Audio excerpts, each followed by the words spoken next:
is this building isn't a house, it's a research facility. I want to talk to you about the greatest scientific event in the history of man. Are you building an AI?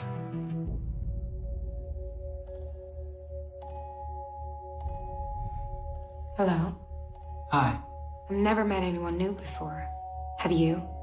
None like you. This is the first film that you've directed. I was just wondering whether it makes the writing process any easier. No, the problems are basically the same, which is you write something and then you try and do a good job and you try and work with people that are really good, and it's the same deal. Okay. And the role is incredibly different to past roles you've had. I was just wondering whether preparing for this film was any different. I remember when we did our first rehearsal, I was so, terrified of just kind of knowing that I was going to have all eyes on me, because normally at least you know how to play a human. And now it felt like a lot of people already had like thoughts and ideas of how a robot should move and talk. So it was, a tough thing to take on, but I really enjoyed, because it was very much like a blank sheet. I got the opportunity to try and create this thing or being or whatever it is. It's a science film and you avoid the complicated text speech, which I actually thank you for, because I'm not so good on it myself. But how does it affect the story? Hopefully it adds, because there's some interesting subject matter in there, I guess.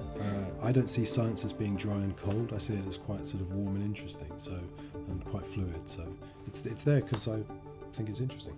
And based on your own search engine history, both of you, do you think that you could create an AI that was similar to you, that had the same conscience and morals to you? Oh, I don't think I want a robot based on my Google search. I hope that would be, that would definitely not be something close to who I am. I would have a very moral robot created from my search engine inputs with a lot of interest yeah, that's in what the I arts. meant too. It's too late. Yeah. She's incredible.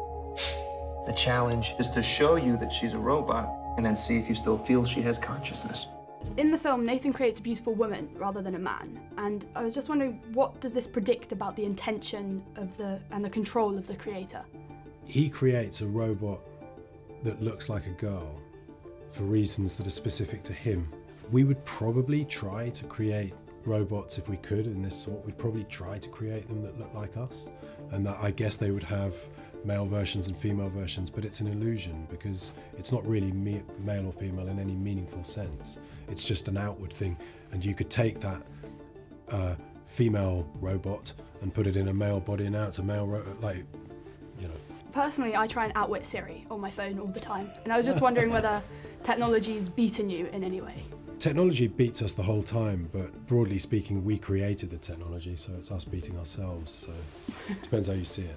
Okay, well, thank you very much, both of you. Thank you. Cheers, thanks a lot. Do you think I might be switched off? It's not up to me. Why is it up to anyone?